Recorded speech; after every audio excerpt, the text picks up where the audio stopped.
Good evening, good afternoon, and good morning, everyone. Greetings. Welcome to Connect Africa.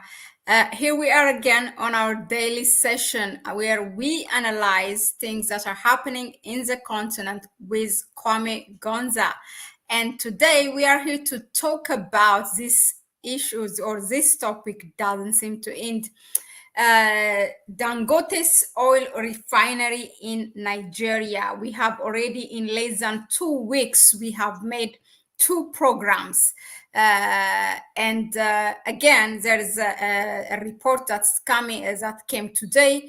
Dangote has bought 5 million barrels of crude oil from the United States. Now, the question is, despite everything that he revealed at the Afrexim Bank in the Caribbean, and also the other event was Tinubu setting up an economic team in which Dangote is on it.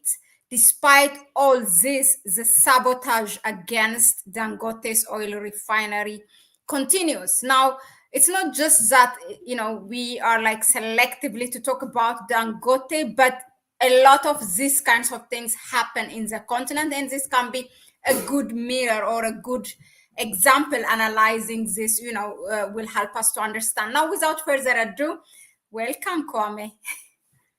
Thank you, Mahlet.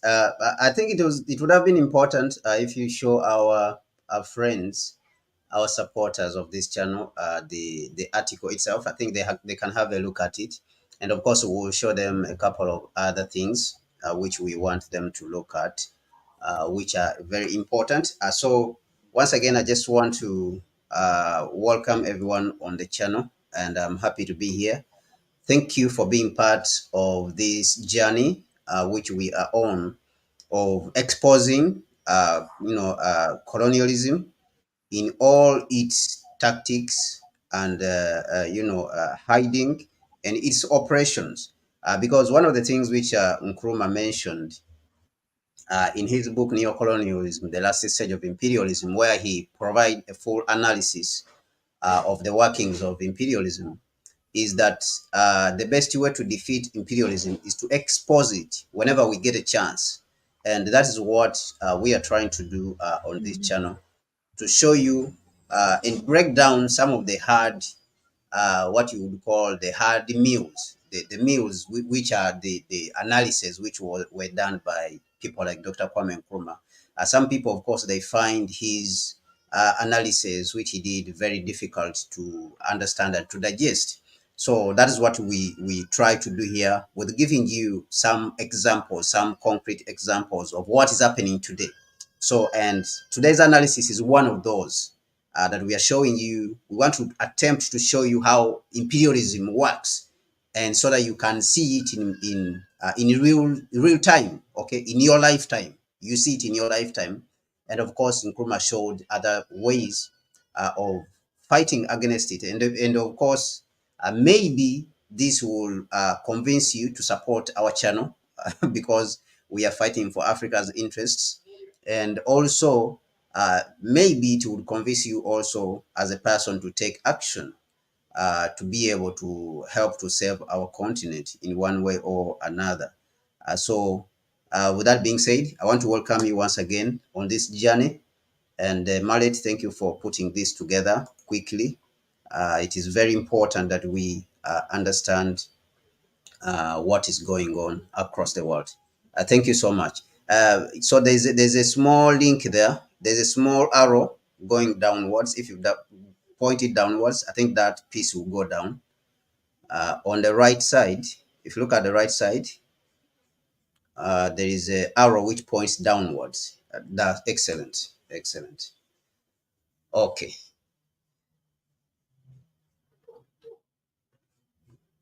So back to me, right? Yes, excellent. Back to you, Mahlet. Yeah, thank you. Thank you all for being here.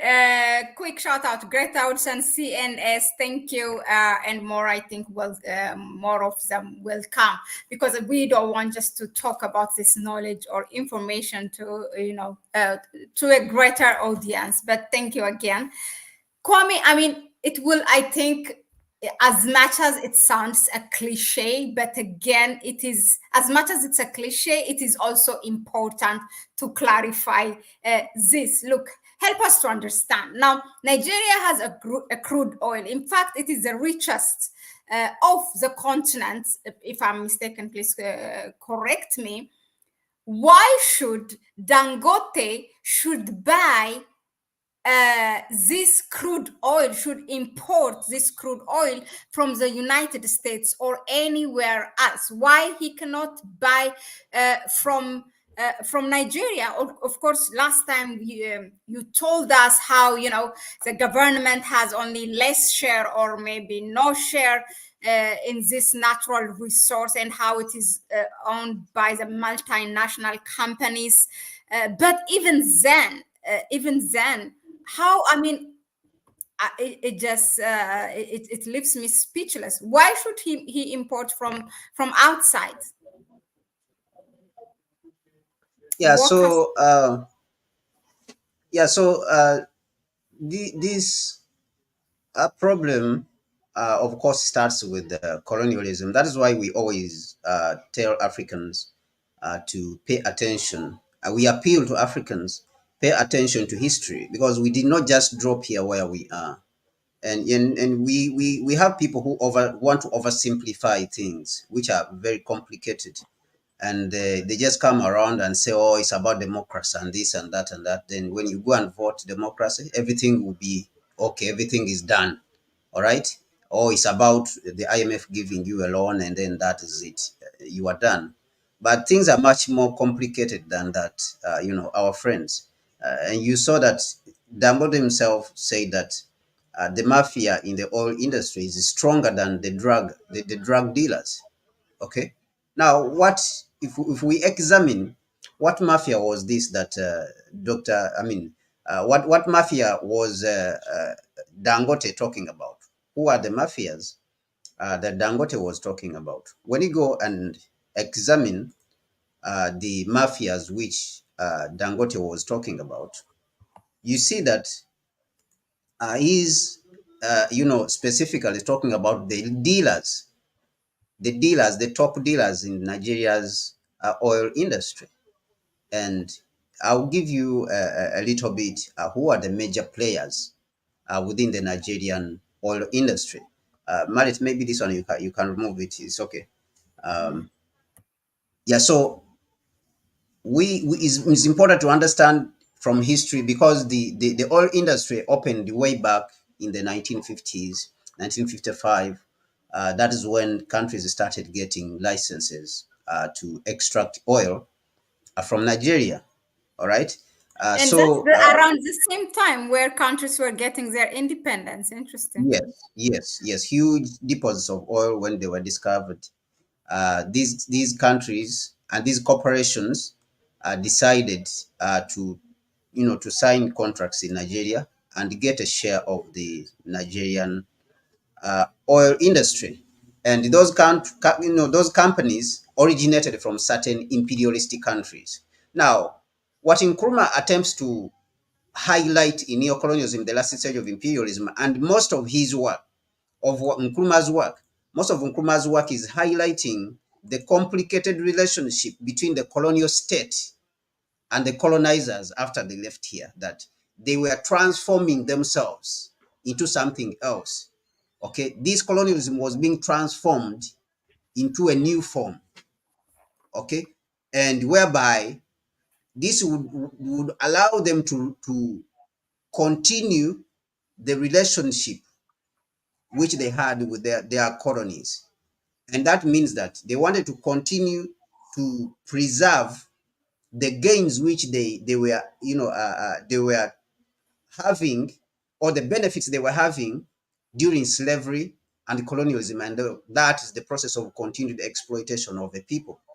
All right. And so new institutions were created, institutions like the International Monetary Fund and the World Bank, which was International Bank of Development. I think during that period it was called the International Bank of Development and Reconstruction, something like that, before it was transformed to what we call the World Bank today. New institutions were created It was during those periods, 1945, when the institutions like the CIA were created, and we know what the CIA and the FBI, what they have achieved on a global stage when it comes to overthrowing democratically elected governments or any government which stood up against the United States. And of course, we can speak of the Iranian government, which was overthrown by the CIA. Of course, they worked together with the British to overthrow the government of Mossadegh because he nationalized the Iranian oil industry. All right. And the BP, British Petroleum, was the one who instigated this overthrow of the Iranian president or prime minister Mossadegh during the 1950s, of course. And of course, BP would appear again, which is British Petroleum, would appear again in Nigeria. We saw it in Nigeria. Even up to today, I think it is still operational in Nigeria. So this is the relationship. Now, to be a little bit precise, precisely to answer the question which you asked why Dangote is like this, it is because of that relationship which has continued that Nigeria is like a client state. It's not like, but it's rather a client state. It's a neo-colonial state. Nkrumah mentioned that the Africa is a paradox. There's a saying where Nkrumah said that Africa is a paradox which illustrates, neo-colonialism. Its earth is rich, but the wealth mostly, benefits people, who are working to the detriment of Africa's interests, the interests of the African people. And those people are majorly in the neo-colonial, countries. Okay, so that is a quote which Nkrumah made. Now, this means that our countries, they are not purely independent. They are not pure independent, even though they appear as if they are independent. They are not independent countries. All right. So that relationship between the colonies, the former colonies, and the colonizer is still there, even though colonialism transformed itself. Now, how did it transform itself? It transformed itself into what Nkrumah called neo-colonialism. Now, neo-colonialism is collective imperialism. The countries which once colonized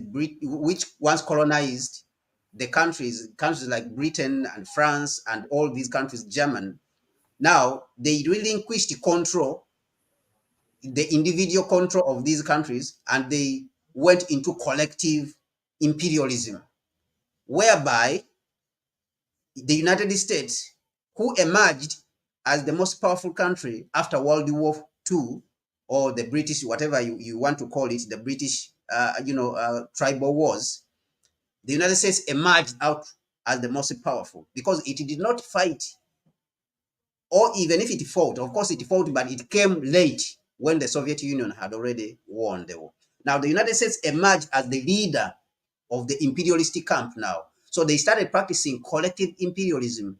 So you see that the colonies which were once, the countries which were once British colonies, the United States became a little bit more aggressive. It made the rules. It was the one which was making the rules now. And so you see that the formation of all these institutions happened in the United States. Institutions like the World Bank, the Bretton Woods institutions, the United Nations, its headquarters in the United States, all right, in New York.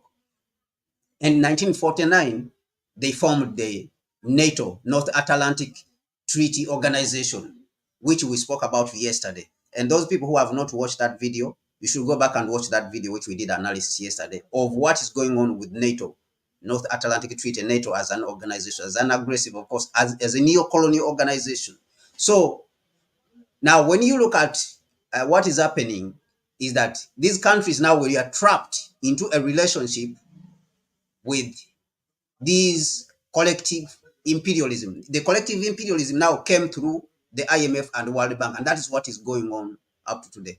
That is why you see that if they tell you that devalue the currency, you have to devalue the currency. All right? Devalue the currency, you have to devalue the currency before we can give you a loan. And on top of that, it's not that most of all the people within these colonies are stupid or these neo-colonial states that they are stupid. It's not that all of them are stupid, but they added other tools to accompany this process of achieving this objective, that whatever they want in these countries is achieved. All right. And of course, those tools include corruption and blackmail and intimidation. All these tools accompany that process, because another person will ask, why do our leaders not fight back, or why do they not, why do they just accept everything? The formation of these neo-colonial institutions, these tools which are being used, did not just come and say, we'll just implement it like this. These are the only institutions which we have. There's other tools which accompany that process. And those are the tools which I say that they promise you, for example, they promise you certain things. If they want to corrupt you, they can come and bribe you. Okay, that's why you see that some of our leaders, some of our heads of state, I will not call them leaders, they take the side of what? Of being bought out. They tell you that we'll give you billions, we'll give you $1 billion, and then let the contract go through. All right. And then when they give you $1 billion, your children will study in the United States. You see that most of our people, most of our heads of state, their children study from outside. So those who survive, because very few people survive the first stage. That the first stage is to come and bribe you. If you survive that one, then they apply some intimidation and blackmail. Okay, they can use, because now these days you have data is everywhere. They can look for some dirty work on you, or some sort of dirty thing which you did in the past, and they bring it up that if you don't do this for us, we will do this. We'll expose you. So that's the blackmail part. Now, if you survive that one also, and you don't have any dirty thing, they don't have anything on you, then definitely they try to kill you, remove you from power, or sponsor your opponents. Sponsor your opponents to remove you from power. Now, if you are so strong that you are able to survive the sponsoring of opponents to remove you from power, then that is when they try to kill you, or even to poison you, so that they can remove you from the system if you are a head of state. Now, it is very difficult for our heads of state to survive all these stages which I've explained to you, to survive all these tools which I've explained to you. That's why you see that people who stand firm, people like Magufuli, you see the way they go, the manner in which they go. So if you survive all these, then they want to, if you survive death and those trying to being poisoned, then they want to use a coup by force. They will use like a coup, like to overthrow your government by force. And that is why that's what you see happened with President Gaddafi, Muammar Gaddafi, that he refused and they failed on all areas. So they use that kind of thing. Now, these oil industries are very powerful. All right. So the West now started operating through its oil industries. It moves through its oil industries. Also corporations, all right, not just oil industry, but corporations. So the corporations, the multinational corporations, they are the new rulers, all right? They are the new rulers, that they control the resources, because everything, like we were mentioning yesterday, is about the control of resources, of other people's resources. And if possible, take over the land and kill them and take over, like what happened with the United States, Canada, Australia, New Zealand, all these countries, they took over other people's land and killed them. But if it is not possible, control the resources. Okay, so in Nigeria and just like other African countries, what they did is that they use these tactics to sign unfair contracts. And because most of our heads of state, they cannot survive all these stages and stand up, so they rather sell out and get the benefits and look after themselves, and paint a picture of democracy, that, okay, you voted for me, we are now practicing democracy, and then give out the resources. And so the deals are bad. They don't benefit the countries. They don't benefit the people. And then the exploitation, continues, just like what happened during slavery and colonialism. So that's what we are seeing. Now, this process gives these foreign countries and corporations, because the imperialistic countries, the intelligence agencies, FBI and CIA, the corporations, ExxonMobil, Shell, BP, Apple, Google, all these ones, together with the state, the United States government, and the United States military, all these, including the BBC, the CNN, the Fox, all these work as an engine, is a machine, all right, is an integrated machine. The Pentagon, United States, Department of State, Fox News, this is an integrated machine. It works as an integrated machine. That is why you see that if BBC is demonizing the government in Ethiopia, or is demonizing the government in Mali, Fox will be saying the same thing.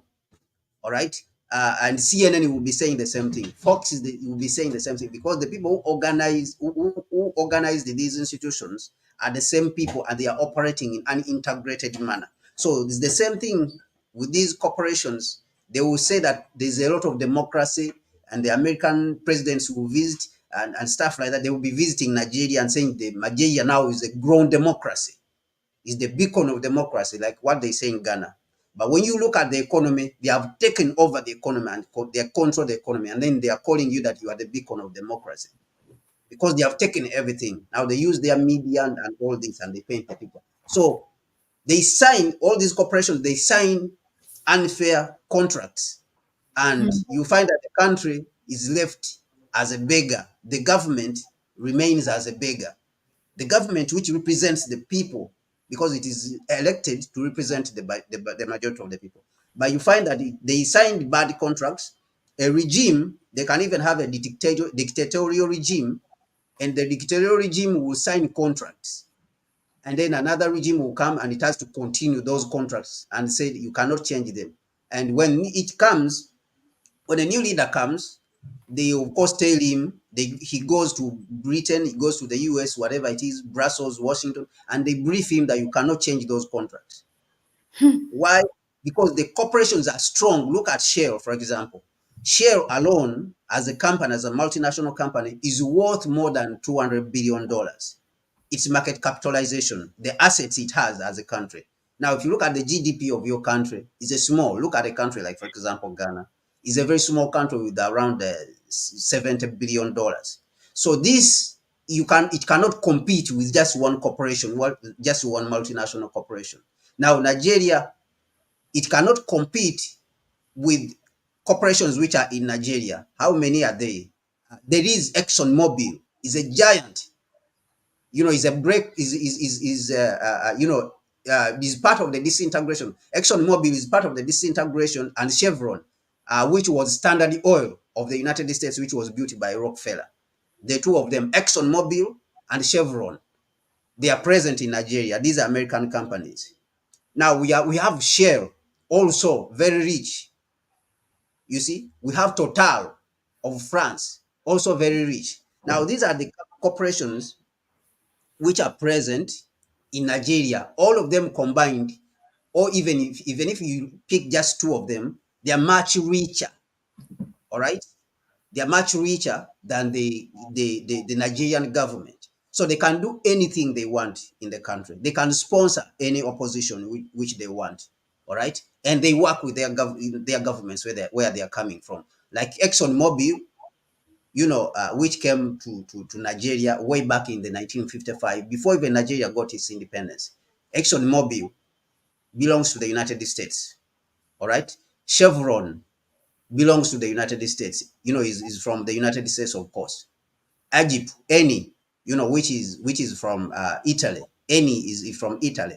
And then we have Total Energy, is from France. We have Texaco, also is from the United States. All right. So you have these corporations which are gigantic.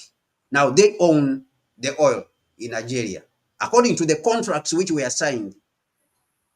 So now when you build your own infrastructure, now what is sinister, what is even more sinister is that companies like Shell, Total, all these companies, they are involved in the importation of refined fuel while they take out crude, Nigerian crude oil, which is produced. They also engage not only in stealing, as we saw an article which came out, I think about an article came out last year. I think it was last year, that Shell, a terminal, an oil terminal, which is for export, and an export oil terminal, which is operated by Shell, actually had been used to steal crude oil without metering it. All right, for close to 10 years, and Shell was the one operating that oil terminal. So they do not only steal what doesn't belong to them, that they don't want to account for it. All right, they sign bad contracts they force the countries, and of course they work with the World Bank, and they work with the United States government, the government and the But military too. I have a question, Kwame. Can't the government renegotiate these contracts? For example, we see Beyecha now trying, the fishing industry, or industry, shall I call it, those Westerns and others trying to renegotiate that Yes, fishing contract. yes. Can't So they do this? yes, so you can negotiate if you have leverage. But what leverage? You have to ask yourself, what leverage do you have to negotiate? Because for them, they can tell you that we can cause anything. Like I showed you the tools which they use. They can use intimidation and tell you that we can cause chaos in your country. We can sponsor demonstrations in your country, and we can make the country ungovernable for you Wow. if you push it too hard. All right. So you have to have some level of leverage, okay, as a politician. If you come to power and you want to govern, you want to continue governing. So others, what they choose, like I said, is to leave it the way it is. If they want to, you may find that Joma Diofai of Senegal, you may see that he wanted to push that button, but maybe when he went to France, they told him that you see this and this and this and that and that. This is what we control, and this and this. If you joke, this is what is going to happen. We can cause an economic crisis in the country. So if he's not strong and he's not a revolutionary leader, and it's the same thing which you are seeing that happened in South Africa during the process of independence, because the leaders of the ANC during that period, they told them that if you do this, will cause chaos, the economy will collapse, will cause the economy to collapse, because we own the economy. So if you do this and this and this, we'll pull out all our companies and the economy will collapse and stuff like that. So they decided to compromise. So these are the tactics. So now you see that the country doesn't own the oil, is the corporations which own the oil. Now, when Dangote wants the oil to use it, because Nigeria has some of the best oil in the world, oil is measured in terms of sulfur content. The oil which has a lower sulfur content, they call it sweet crude. Sweet crude. So it's of high quality. It doesn't take much resources to refine. All right. So the oil in Nigeria is the best in the world. So these corporations, Chevron, all right, ExxonMobil, Shell, Total, they choose to take the oil and sell it to the international market, which is, of course, they normally send it to the refineries in the United States, in Belgium, and Europe. That is where they send it, because they get higher price over there. Now, Dangote is going to the United States now to pick the oil, which is low quality, which is mined in the United States. Western Texas is called Western Texas Intermediary. So intermediary is low quality compared to the sweet crude, which is high quality. The Nigerian type of oil is very high quality, and it takes less resources. It is cheap to refine the Nigerian type of oil. So Or that's as the oil. Dangote might have landed on buying on his own Nigeria's oil that has been exported by these so-called multinational companies, and then him again paying for it in foreign currency, in US dollar, and importing. That could have happened as well, or it's just another thing, just a low quality, not Nigeria's crude oil. Yeah, so what is happening is the struggle for independence, real independence, the struggle for economic independence. Now, the Nigerian state cannot fight now, cannot put up a fight due to the reasons which I gave you, compromise and all these things. They can be compromised, or they can look. The president himself has a lot of cases. As you saw, that Tinubu was involved in some documents came out that President Tinubu was involved in some dubious, drug trafficking and stuff like that in the past. All right, and those documents are there. Now, such a person like that is compromised. He cannot fight for you because they have something on him. So they use blackmail on him. So now is a struggle. What is happening is a struggle for economic independence. But now the state is helpless. It cannot help. All right. Now, Dangote, this is what he's almost like alone that he's battling it out. You see, with these multinational companies, and which are huge with billions of dollars. Dangote was just around $25 billion with this $20 billion refinery. His money is just a drop in the bucket when you compare to ExxonMobil, which is a 250 or 200, $300 billion entity, which is all over the world. All right, so this is what the problem is. I just wanted to give our viewers a little bit of background for them to appreciate. But the first person to observe this when it was coming was Dr. Kwame Nkrumah, and he wrote extensively and he warned the heads of state. And the only solution which can help us to overcome this weakness is a unified Africa, because a unified Africa will take control of all the resources across the continent, so that the small countries will be relieved of the responsibility of contending with these huge and gigantic and like King Kong size corporations which have all the resources and the power. They are being backed by all the instruments of the United States and the imperialist world, including the military, the intelligence agencies, the media. All these are backing them. All right. So now the small country like say Ghana cannot deal with that. That is why Nkrumah said that capitalism, when he was mentioning, he said capitalism is so complicated a system for newly independent states in Africa to deal with it alone, to deal with with it alone in their independent small countries, in their so-called independent small countries, is so complicated. And what Nkrumah meant by so complicated, the system is too complicated, is because they have military intelligence, they have intelligence agents, they have the media. Okay, they are tied into Washington and they have huge amounts of money. So a small country which has just gotten independence does not have all these established institutions to contend with this system. It is too powerful. And the only tool there which we had, or even which we still have today, is a unified Africa. When we create a unified African government, we have a strong force which is going to represent all of us. It's going to protect our resources. Now, we have only a few people. We have only one person to negotiate for us for our foreign policy. And we can fight. We have our own military. That is why Nkrumah concentrated on a few things when he was talking about unification in 1963. And he laid out a blueprint clearly, but it's unfortunate that the heads of state that time did not understand. Okay, so that is another problem, that people, they are slow to understand what is dangerous, and they thought that they can just play around with a dangerous beast. It is like a child.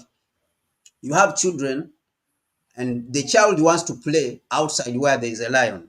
They don't know that this is a lion. They think that is a doll that they can just play with it. But the lion is gonna eat is gonna eat them, and you tell them that don't go there. This thing is too powerful. It will just eat you in a second and swallow you. So that is the warning which Nkrumah was giving the heads of state. But most of them, they were naive. They did not understand the system they are dealing with. And yet Nkrumah had studied it extensively. And he was warning them that the newly created independent states, which are colonial states, they do not have the power to deal with this kind of power that is coming after us. Okay, so, and he showed them the United States, that it has become extremely powerful because it got a lot of money during World War II. It was not fighting during the war, it was supplying. And Europe became extensively indebted to the United States. It became so powerful and rich and powerful, and of course arrogant. You see, so now you cannot deal with those institutions. That's why it succeeded in destroying Marcus Garvey's institutions, which he created the movement. It succeeded in destroying Dr. King. It succeeded in destroying Malcolm X. They succeeded in destroying, the Black Panther. and they succeeded in destroying all liberation movements on the African continent. You see, which were in power. Sekou Toure Nkrumah himself was removed from power, and Nkrumah, of course, mentioned all these things. Now, it's because of that power that they came with, that they have financial power, they have military power, they have organized institutions. So even today, it's the same thing, that our countries cannot deal with this. They don't have the capacity, they don't have the capability of dealing with this kind of power which is coming before us. You see, so that's why we need to organize ourselves into a unit, into a unified, state, which is an African state, so that we can have one president who represents all of us. Not because we want to give out power to one person, but because we want to be organized in a certain way that our interests are well represented. All right, not because we don't have differences, not because we are not going to celebrate our diversity as a people, but because the unified entity, the unified African state, will allow us to celebrate in peace without our diversity and our cultures being encroached on by foreign cultures, like what we are seeing. The United States has penetrated all over, with its cultures. The Europeans are pushing their cultures within the African continent. So all these are results of us being disintegrated, that even the cultures which we want to celebrate and which we are denying, to a certain extent, people just justify and say that if we have a unified country, we have a unified state, our languages will disappear. So what we are just using to justify the absence of a unified African state, actually, these people are taking advantage. They are using that to take advantage of that to destroy our cultures. So this is the problem that we are facing. That Nkrumah concentrated on a few institutions which are very important, key. A financial institution, a single financial institution to represent all Africans, and a single foreign policy, so that we don't have plenty people talking plenty things, going out there talking different languages. And when we talk different languages, 54 languages, when it comes to states, we have 54 states. Everyone is talking different things. Then these people, they get a chance to dominate us, to confuse us. Because this one, they tell him different thing. Another person, they tell him a different thing. Another one, a different thing. And now you have a conflict between countries. You have a conflict between brothers. Because for them, that's how they thrive. So he wanted us to have a single unified foreign policy, a single military, simply to fight off these guys. Because if you say that you are going to stop giving them oil, you have to give it to Dangote, they can bring a military. They are already in the Gulf of Guinea. The United States military is in the Gulf of Guinea, and the French, they are over there in the Gulf of Guinea. All right, they are close to Nigeria with ships and battleships. So if Nigeria says that they are gonna change the oil and give it to Dangote, block off the oil, they can bring military over there and overthrow the government immediately. Then what arrogance is that? Then you have to import all miles away from their own. And yes. So that means, because when you take again, maybe just to put it on a record, how is there any percent the government is owning from the Dangote's oil? Sorry, from the its own natural resource, I mean. No, from the resources, I'm not sure. Normally, African government, they have like sometimes 2%, 7%, something like and that. What is this thing that royalties, for example? Yes, sometimes it's just royalties. Most of the time, yes. Okay. Most of the time, it's just royalties. And that's even very small and regulated by them, not really by the local government. Yes, definitely. So if you refuse, that is the fate which you will fail, because all over the continent, military bases are filled on the continent. The U.S. military bases. What are they for? For this purpose. Now, Nkrumah was suggesting a single military base, a single military unit for all of us, a single army for the African continent, to be able to protect the continent from these kind of predators. That when you refuse to give them the minerals, they want to come and take it by force.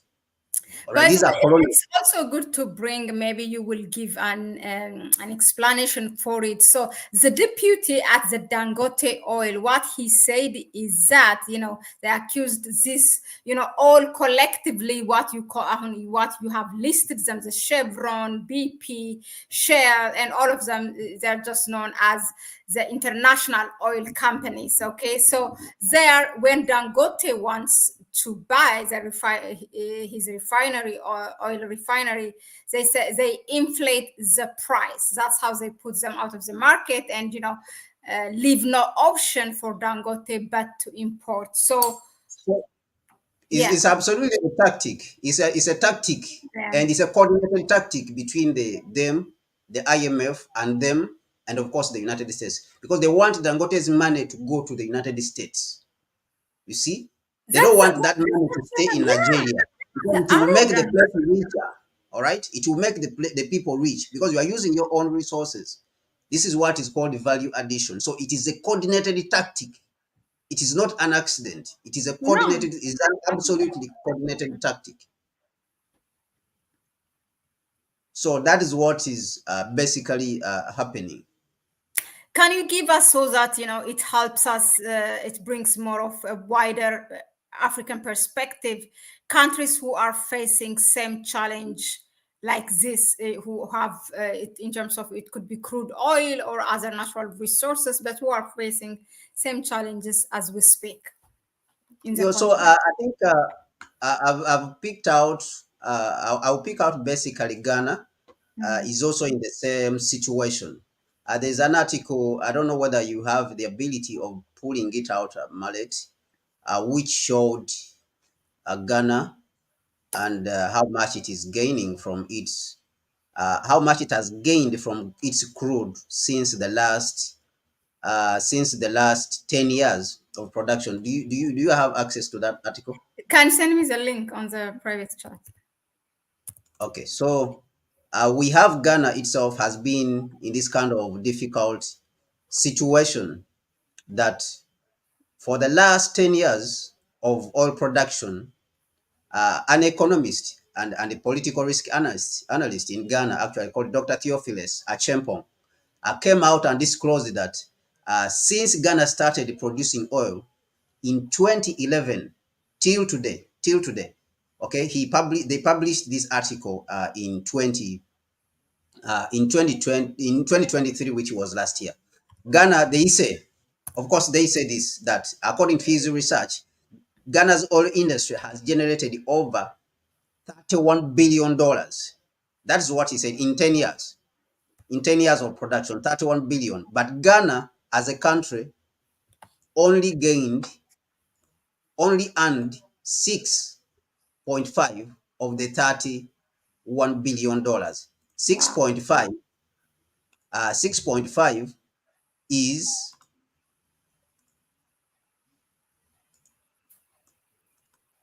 6.5 is 20% of that. So it means that the whole country as a nation and the Ghanaian people only took 20% of what accrued for over 10 years. And the international oil companies and the countries where they come from, they took 80% of the resources. So we have Ghana also as a country which is contending against this kind of treachery that is coming from these international oil companies. And of course, as I've said, simply, it is because of weakness, the failure to unite. Malet, I've sent you the article. The failure Okay. to unify the African continent. That is the major problem. That is the major problem.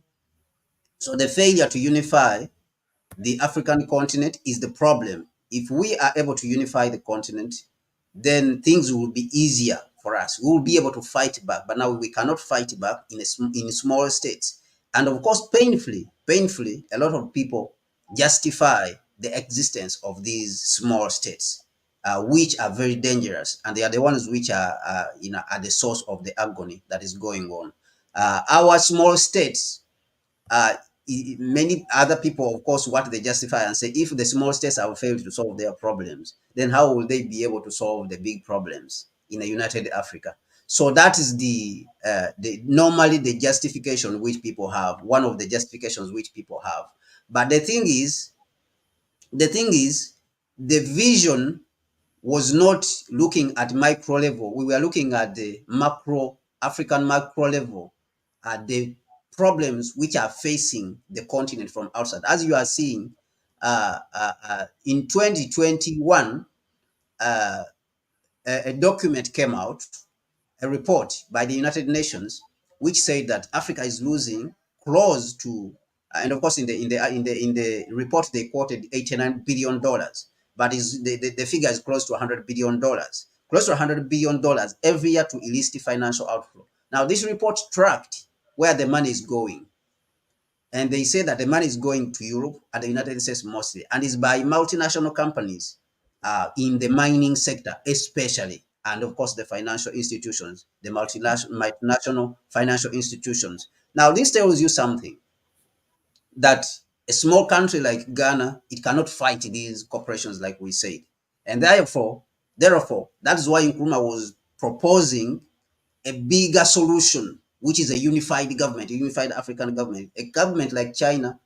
China also has its diversity. It has many tribes, more than 50 tribes within the country. All right. But how were they able to do it? So we also can do it if we stop, what I would call, some foolish justifications for keeping the continent divided, which it becomes very difficult, that the larger interest of the African people now is not secured because of these justifications. And of course, these justifications happen both at the base, at the lower level, up to the top, to the heads of state themselves. So that is the article, Mahlet, which I was talking about, by that political analyst, economist, and political risk analyst, who came out and highlighted Ghana's earnings, in the oil industry, and these are the same problems which Nigeria is facing. And of course, unfortunately, we don't know how much, what is in the contracts of the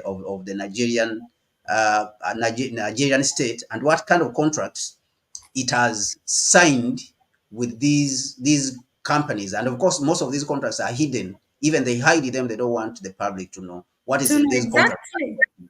Yes, but you can assess, you can estimate from the production. I was doing some research. We can do research, and we can estimate from how much they are producing every day, and multiply that by the year. And even Ghana itself, we can do that. On average, how much oil is Ghana producing every day?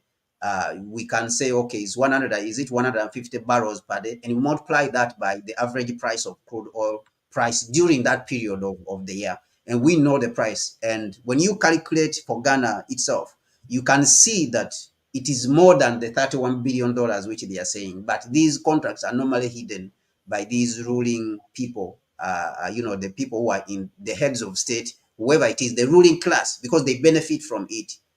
So they hide them. And of course, this is what Nkrumah talks about, that the Africa is an illustration of colonialism, is a paradox which illustrates neo-colonialism. Its ground is rich with minerals, but the people are suffering, and the resources are benefiting people who are working to the detriment of the interests of the continent. And of course, he illustrated this in his book, Class Struggle in Africa. In Class Struggle in Africa, Nkrumah, what he's trying to point out is that the neo-colonial institutions, they are working together with the internal collaborators. And of course, that is the African middle class and the The, ruling class. They are the ones the who are black working faces they put in front. Yeah. together. So there has to be a deliberate organization against these collaborators with imperialism. Like in Nigeria, for it to be rescued and to break off this collaboration and this robbery, there has to be a strong movement, to break, excellently organized movement to break this cycle. Otherwise, we are not going anywhere. Nowhere, nowhere at all. Somebody asked a very interesting question. I mean, it's also a comment. Saudis and Arab states have oil resources only. Yeah, they have only oil resources, and their citizens do not work. And Africans are working, and they have even way more resources. Yeah, so there has always been a beacon, or there has been always a pillar. I call it a pillar in certain regions, in certain, in the races themselves. But one thing you should not forget also, when it comes to the black race, is that there's still an element, there's still that element of racism, of looking down on the blacks and seeing them as incapable. So we can easily bully them and do whatever we want with them. So that element of racism has never gone away. So that is one thing which you have to understand. But also in the Middle East, Saudi Arabia, it signed, the king of Saudi Arabia signed an agreement with President Roosevelt to have the petrodollar, to have Saudi Arabia's oil back the dollar, so that they can sell all their oil in the dollar. And they developed the oil fields in Saudi Arabia and all this. And of course, this story, I don't need to go further because most of you know it, that the United States is being powered by the power of Saudi's oil, because is the biggest producer of oil. So that is likely one of the things which helped the Arabs in the region. All right, I believe that this is one of the things which helped them in the region. Those Arabs who wanted to cooperate with the United States.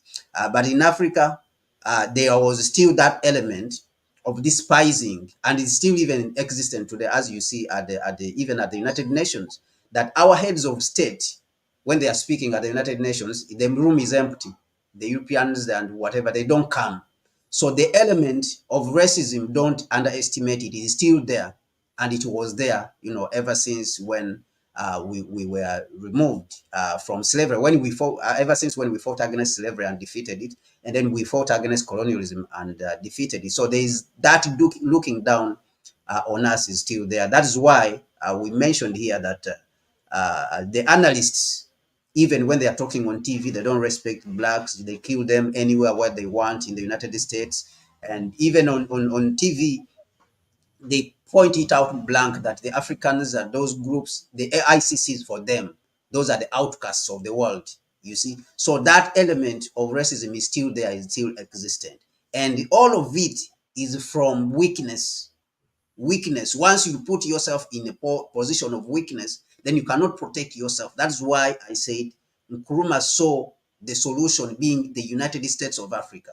So this generation, that is the solution we have to work on. Now, while we are working on defeating the elements, the neo-colonial elements within the colonial states themselves, the neo-colonial states, the solution we have to be building is a unified government, because that's where the power is going to come from, and that's where the respect is going to come from us as a people. Yeah, thank you very much, Kwame. Really, we did not plan that it will take this long, but it was interesting. So I did not want to interrupt anything. But our audience here seems also to have, can I say, maybe enjoyed it, and a lot of engagement are there in the chat section. I don't see a specific question, except that strengthening on what you have been saying. Yeah, so that's it, I think, for us. Thank you again. Thank you for being here. Please, yeah, all of you, thank you for voting, for coming, for tuning, for engaging. Your questions, suggestions, comments, it's all, it helps us to be stronger and to come here again and again. Sometimes we take also, questions based on some of the topics will be are inspired from what you comment or you ask. So keep on really being part of this journey. We really appreciate that. And thank you for your support, each and every one. For those of you who donated through our PayPal account, who come here and support us through your comments and everything. Yeah, you can email us as well. We have said yesterday quite a few things. For example, if there's any topic or if there is any area that you have specialized and you want to share with us, you can be part of this Connect Africa streaming, and we can bring you as a guest here. And other than that, yeah, anything else? Not really. Yeah. Unless there's anything from Kwame's side, let's end it here. Mostly it's more than an hour. So 54, 55 minutes is good. Yeah, I think you should put the Connect Africa email in the chat section if anyone wants to reach out to us. And also, Malet, you said you would put the PayPal account if anyone wants to contribute to us. Contribute to the Connect Africa Yeah. PayPal account. Yeah. So yeah. Somebody from actually from LinkedIn. I streamed this also from LinkedIn, and they were suggesting Patreon. Patreon is easier. So yeah, you can see we are more consumed on the programs that what we bring you here. But I heard that from PayPal it's easier. Patreon, I don't know about that, but we try to fix that as well. Yeah, let me just bring that PayPal link. Yeah. Thank you, everyone. Uh, Yes, thank you for being part of the program. We appreciate everyone who's been here, and please share it with others so that they can also watch it and be able to understand what is going on in Nigeria, of course, Mhm. and because what is going on in Nigeria is not only limited to Nigeria, is what is all over Africa, because if the affairs of the continent in the continent's biggest country and actually one of the most important are like this, then you have to know what is happening in other parts of the continent. Is the same, and of course, there's a few countries here and there, but like Botswana, but those are insignificant compared to the greater part of the continent. So they are small. Botswana is about 2 million people, 2 to 3 million people. So the success there does not really matter very much to the continent of 1.5 billion people. But if there's success in a country like Nigeria, it affects the greater part of the continent. As you are seeing, Dangote was saying that a lot of African countries will not be able to import, West African countries will not import, oil if his oil refinery starts operating at full capacity. But as you are seeing, with the mention of these things, he's now facing huge challenges. They are trying to put blocks in a way so that he cannot operate. And for me, as a Pan-African analyst, I think that Dangote should enter into exploration so that he can drill oil and get his own oil out of the ground and feed it into the refinery. That would be the easiest shortcut instead of importing oil from the United States, because that's what the United States wants. It wants some of this wealth to go to their countries. My They don't want us goodness. to have this I wealth. think Nigeria needs a Gen Z soon, a Gen Z process. How you sit on poverty, allowing all those crude oil leaving your own country? I mean, I don't know. Okay, so that is it for me. I want to thank you, everyone. We appreciate you. We said please support us in whatever way you can. Invite other people to the channel, send us a PayPal, and we will be here all the time. Like today, we didn't plan to be here, but definitely we came and we are here because this is very important. It touches the continent, and at least if we put out this information and teach the people so that they can be able to understand the system we are operating in, it makes sense. So please support us, support our PayPal, support the channel, and take it out there, share it with others so that they can subscribe and encourage them to subscribe, of course. Yourself, it is very important for the growth of the movement itself, because this generation must make a difference. Our generation must Yeah, make a difference on the continent. Of course, I see other people are complaining Africans are weak, this and that, but that is the very reason why we have to turn this thing around by being confident that it can be done. Like what you are saying, that Dangote took on a very huge challenge, is challenging companies which are more than $1 trillion, maybe $2 trillion, worth, but he's challenging them. So we also have to be confident that we can challenge this system and defeat it. And it can be defeated because many people have defeated it for across the world. So we are confident that we can do it, but we cannot do it if you don't support us. You have to support us, support the channel, so that it can become a very powerful tool for communication of the interests of the African people across the world. And yeah. we are counting on you for that. Thank you so much. All right, then. All right. Have a good evening. Have a good afternoon or morning, depending where you are. We will see you again probably tomorrow. Until then, yeah, we will have the short briefings or reports as they come out from the continent. Until then, it's a bye bye from us. Bye.